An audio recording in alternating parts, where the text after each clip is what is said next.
Good evening. We're Earl Grey in the morning. We're going to rock you some tunes. There's a lot of tunes that we have in our repertoire, but this first set is a set of tunes that I wrote a while back ago that actually flew on the last space shuttle flight, and they were written for that last mission. So this is called the final flight set.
Thank you. Thank you.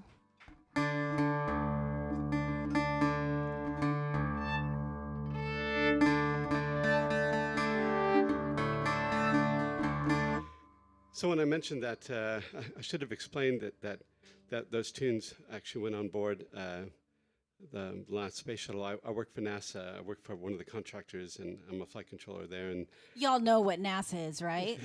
Okay, just checking. it's where that Pi 3.14 thing came from. Anyways, it was a lot of fun for that tune to go on board. And at one point, the astronauts keyed up the microphone, and you could hear it in the background. It's like, oh, recognize that. So it was called Final Flight. This is another tune. This is a tune set called, it's a Scottish set of tunes, and it's called The Burning Road, set of reels. When I tend to write tunes, I tend to have an imagery in mind. So when you hear this particular tune, think of a car chase, because that's exactly what I had in mind when I was writing it. So this is called The Burning Road.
Thank you.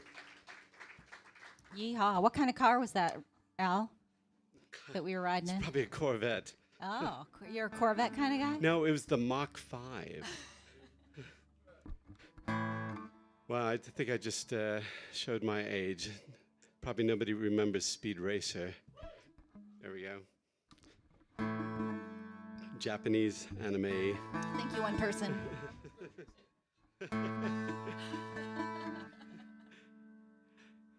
So I'm glad everybody came out, even on a school night. So I really do appreciate that. No school this week, Al. We're Well. not in school. It's a work night for some. So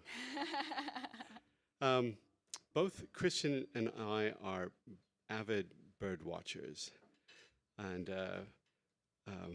it's interesting how when we started playing together, we found out that we were actually both bird watchers at the same time.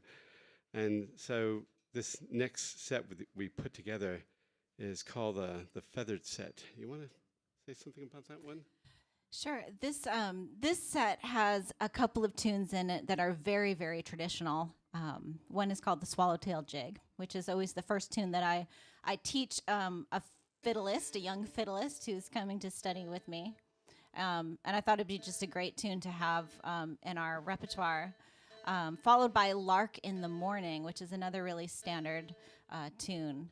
But it starts off with a tune that I learned from a fiddle player here named Kristen. And it's called the Crested Hen. And it's actually a French waltz. So, of course, what do you follow a French waltz with? A couple Irish jigs. We just kind of mix it up a little bit. But they're all bird songs, and we're playing around with them individually and sort of married them all together, and it makes a really, really fine set of tunes.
Thank you. Those are really a lot of fun tunes.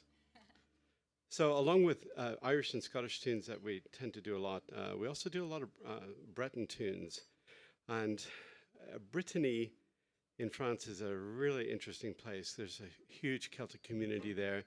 And one of the fun things that they tend to do is have uh, Breton festivals where everybody gets up and dances. And the last time I was in Lorient, I don't know if I ever told you this, we were doing the andro, and andro is everybody gets in a line and they hold hands. Well, actually, they do pinkies, and they step to the left, and they.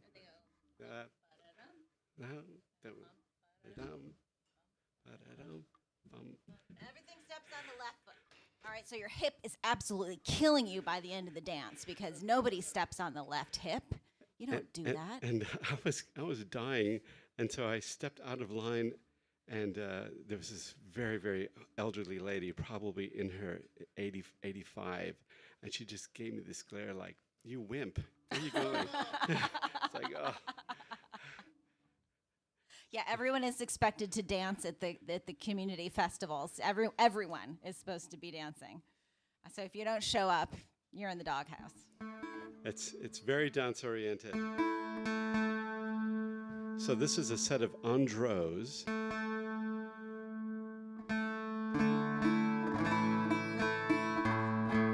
And I need to tune real quickly.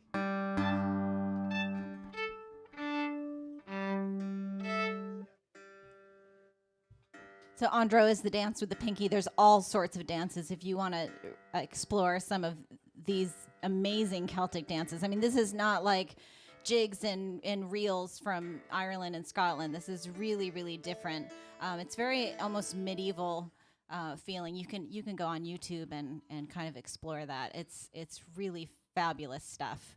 I have only been to one Festnos, and I left at 2:00 in the morning, and they were going strong. It had started at 9. It was going strong at 2 a.m. I said, I can't do this anymore. And many of these tunes are called andros, and they're all different tunes. And I would ask, which andro are we playing? I don't know. There's no names for them, which is bizarre. This andro sounds different from this andro, but they're all andros, and everybody knows them. So this first tune set starts with an andro. Don't ask me what the name of it is. I think of it as the Texas andro because everyone in Texas knows this andro. And then it goes into another andro that I wrote called Brotherhood the Stag, and it was written for someone's 18th birthday is going into adulthood.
Thank you. Thank you. Butterfly.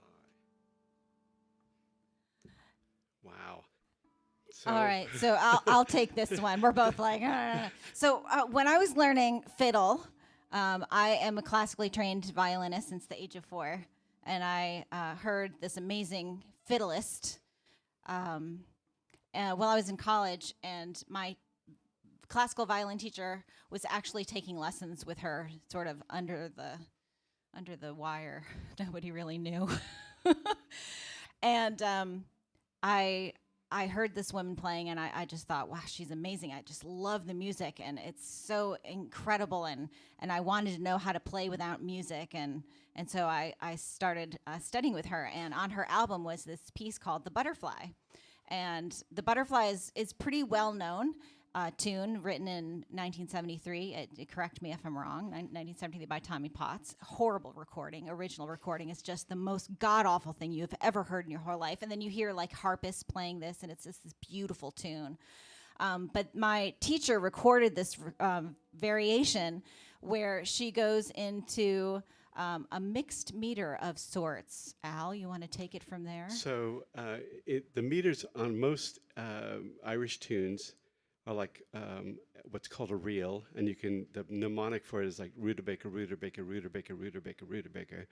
A jig, I tend to tell my students, is chocolate, chocolate, chocolate, chocolate.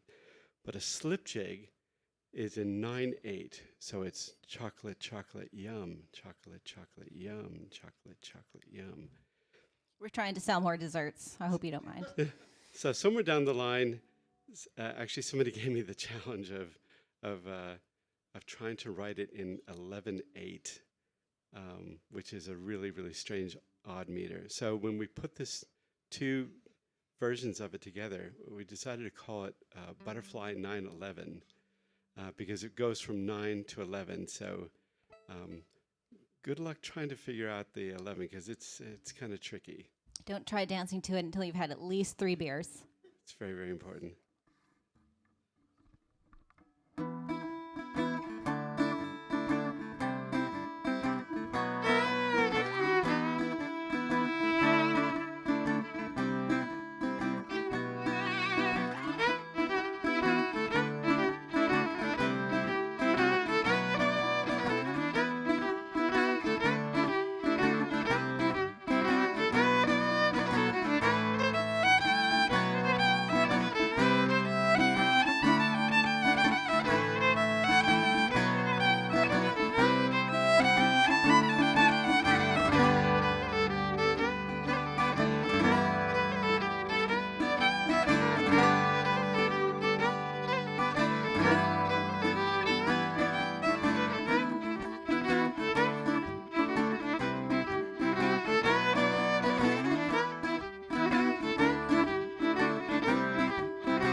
Thank you. Yes, the Celtic audience goes, "What was that?" It's 11. It goes to 11. Um, Let me introduce this particular.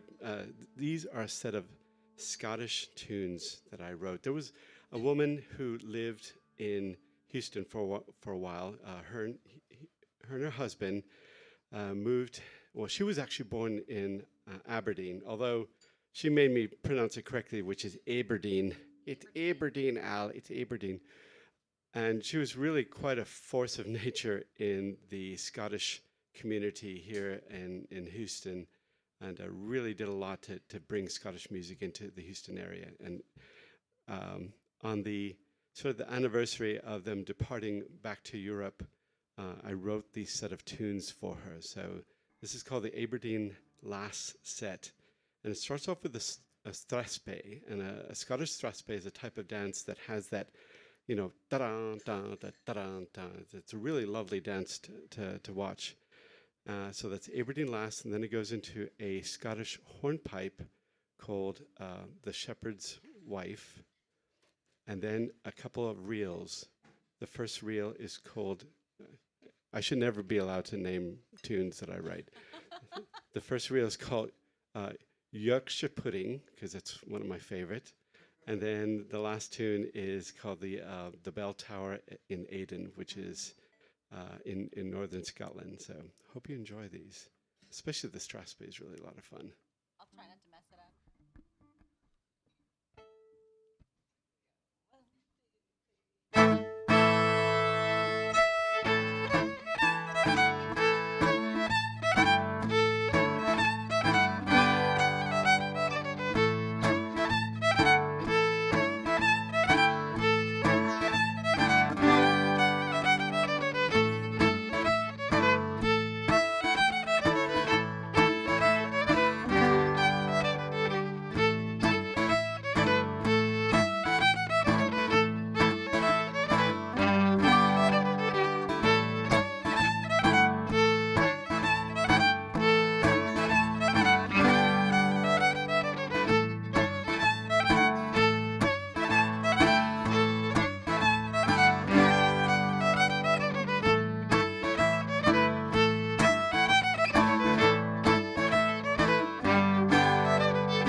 Thank you.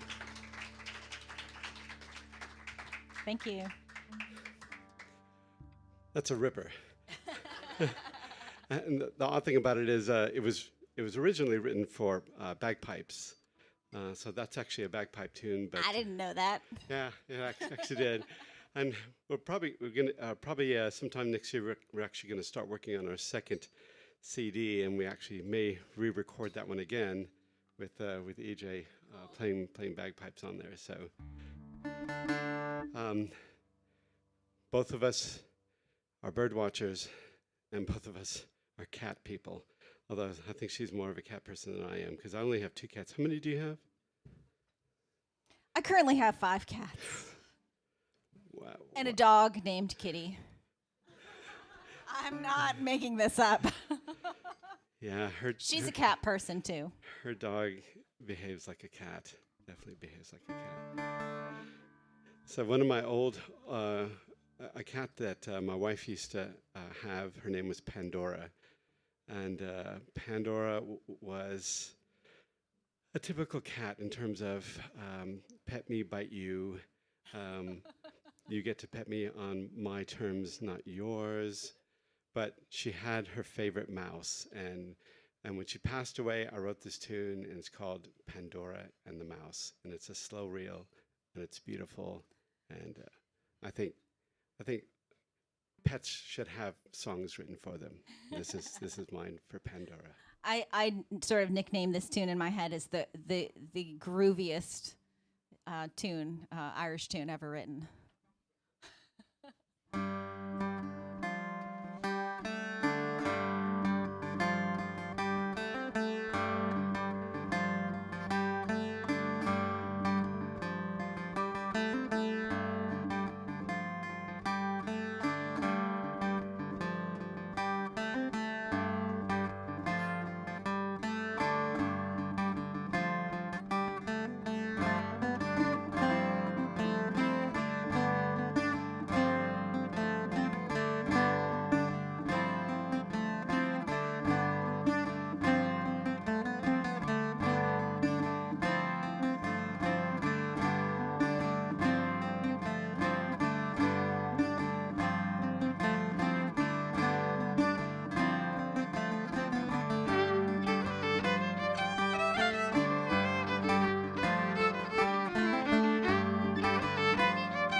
Thank you. Is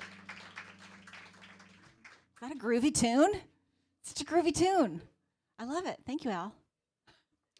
So I tend to be quite a prolific writer, and as I probably mentioned before, that sometimes when I write tunes, when I write Irish or Scottish tunes, I have something visually in mind. So here comes another one.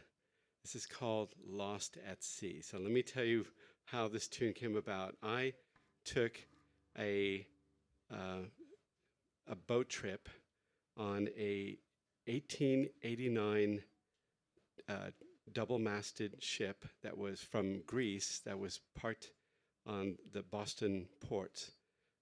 For it was coming in for repairs, and once they had the repairs done, to help pay for the repairs, they were taking tours out off the Boston coast. Sign me up. I'm going. Um, which is when I discovered that I was actually prone to seasickness. So I fed the fish a lot during those 5 days. But it was a beautiful ship, and it was fun. They had the guests actually participate in working the crew stuff. I had so many blisters on my fingers. It was just not funny. Somewhere about several miles off the coast, we caught into something what's called the doldrums. And for any of you who have sailed before or have read books about the sailing history, the doldrums is when the wind completely dies. And for sailors, it's a rough time because you have no way of moving. And so we got into the doldrums, the wind died, and then this fog came right down on top of us. And so not only could we not move, but it was getting into the close of the night. And if you were a sailor back in the early 19th century, you still needed the stars to guide by, so you couldn't see the stars. So not only are you not moving, but you're also lost. And so when you're listening to this tune, almost close your eyes and imagine yourself on the ship, and the boat is just rocking so gently. But that aspect of, we have no idea where we are.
Thank you.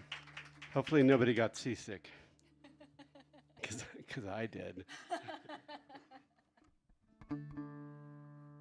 But it's just one tune after another of mine. Yeah.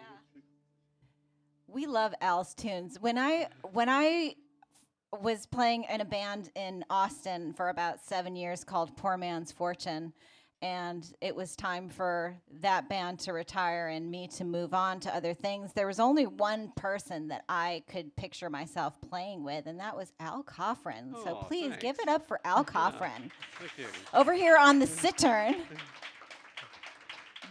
and the wit. And so when I asked him, I said, "Hey, you want to be in a band?" He's like, "Yeah, I've got these tunes that I sort of wrote that aren't really being played by anybody else. You wanna try some of these?" I'm like, "These are great."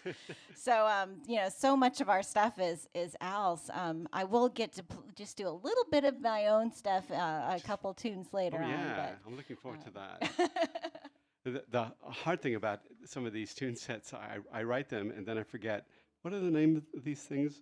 Because this next tune set is the. I'll help you. Yeah, what's the first tune on this one? It's the name of our CD, Al. It's called More, More Coffee, Please. Because we're both addicted to caffeine big Yes. time. More Coffee, Please, followed by another cat tune called Oh, Liam on the Prowl. Liam on the Prowl. Right. And And then then the name of the set is called. The Good Earth Below. See, there was a quiz. He didn't study for it, but I'm prompting him because that's what I do. And yeah, I wrote this tune because one of the astronauts had mentioned during one of the flights that I was supporting, it's like, "Oh, the good Earth below," and I thought sounds like a great song name for a tune. So, okay, so More Coffee, Please. Liam on the Prowl. Good Earth Below. See, what would I do without her brain? I would totally forget what the sequence of this is. And just to let you know, More Coffee, Please, our first CD is being sold over by where the loos are. Whitney over there, say hi, Whitney, is selling our CDs. So after the show, do go and see her. And it has a lot of the tunes that you've been hearing this evening. So you might actually use the CD as a coaster. We realize that, but we Because do nobody have has some CD CDs. Nobody owns a CD player Yeah, anymore. yeah, I know. Except for me, I still listen to CDs, and I have a CD player, and I'm not giving it up. Old school. I still have a record player. I have an LP. Wow. Wow. Does anybody remember 8-tracks? Oh, I feel old. Thanks a lot. here's the good earth below.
Thank you.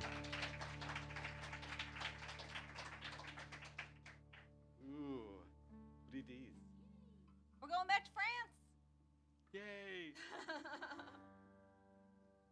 The interesting thing about these, the Breton Rides, is that the time signature, if you're any musicians in here, it's in six, but it's a wild six, and the where the beat is keeps changing on these tunes, and it.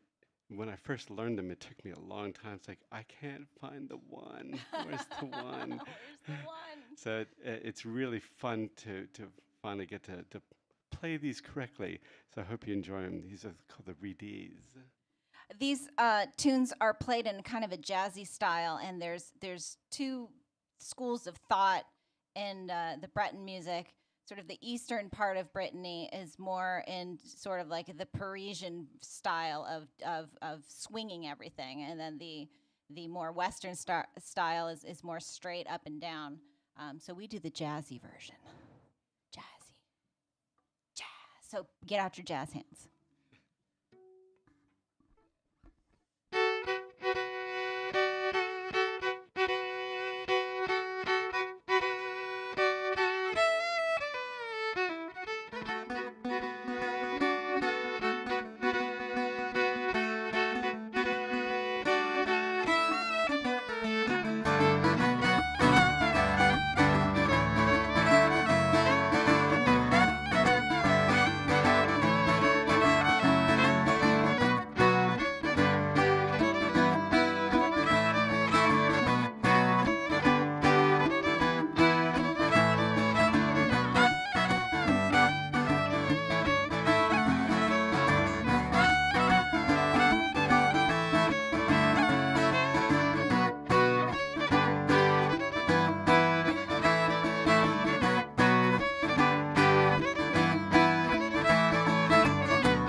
Thank you. All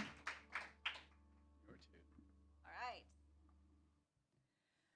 I do some writing. I do some composing, mostly for my amazing troupe called Global Dance Theater of home. There's a few audience members that might know a little something about them here tonight. So thank you very much for being here. Global Dance Theater is a troupe that performs primarily at the Texas Renaissance Festival. So we are like right in the dregs of our season with 3 more days left. And this is a set of tunes that I wrote that was inspired by, again, my friend Kristen, who used to be a pirate fiddler out there.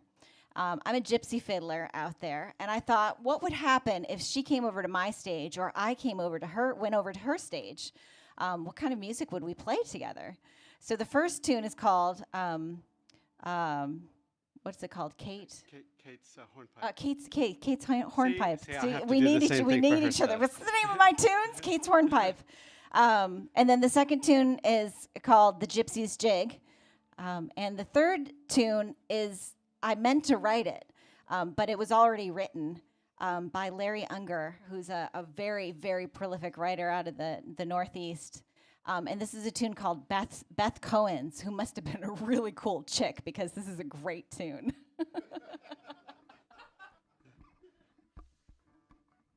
Like I said, I would have wrote it, but it was already written, and I was like, I mean, it just fits perfectly. You'll see.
Thank you.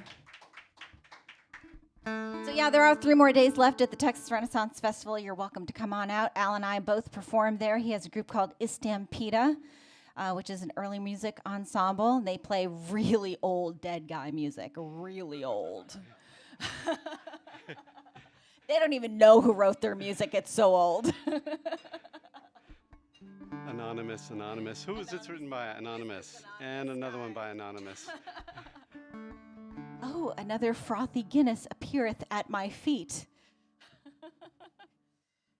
Thank thee. You know, it's actually going to be fairly cold at the Renaissance Festival this weekend. It'll be a lot of fun.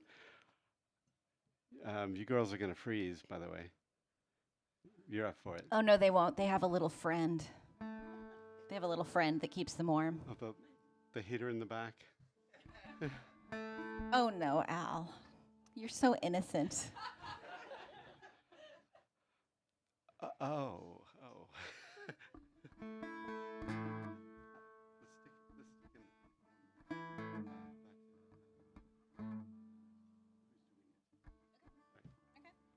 So we're gonna go back to Brittany again, and who came up with the name for this?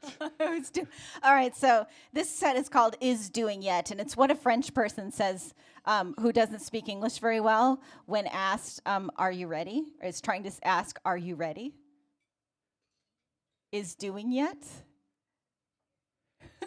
Are you ready? So it's just the someone who doesn't syntax. speak English very well. Yeah. So this is taken from a group called Blozabella, and they're amazing. And it was introduced here in Texas to Poor Man's Fortune, and re-gifted to Earl Grey in the morning.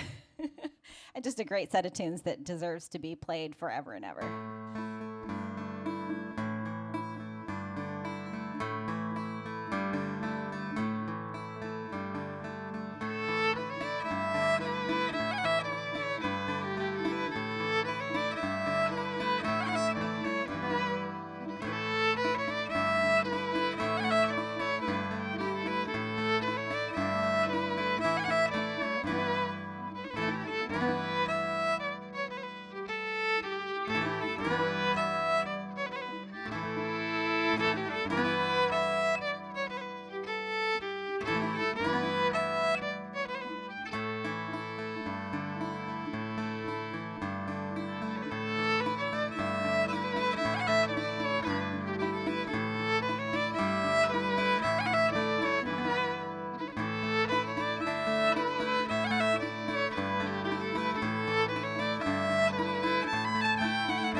Thank you very much. We have one more tune for you to finish off the evening. This is a set of Scottish tunes that I wrote a long, long time ago. And again, sometimes it's never a good idea to allow me to actually name some of the tunes that I Yeah, wrote. these are the best. So this is called the Hair Reels. And the first reel is called Hair in the Cabbage. And the second reel is called Hair in the Sink. And the third reel is called Whose Red Hair Is This? Which should be followed by You're Sleeping on the Couch. So I hope you enjoy, and thank you very much for coming out, and I hope you enjoyed this last tune set, because it's a ripper. And we will be recording it on our next CD. Whitney actually has another recording of that, because I actually recorded this tune with a group called Clandestine. So if you really, really like this tune, you can pick up that CD as well. But next year, we're going to be going into studio and recording our own version of it. So here's the Hair Reels. And thank you again for coming out.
Thank you very much. Good night.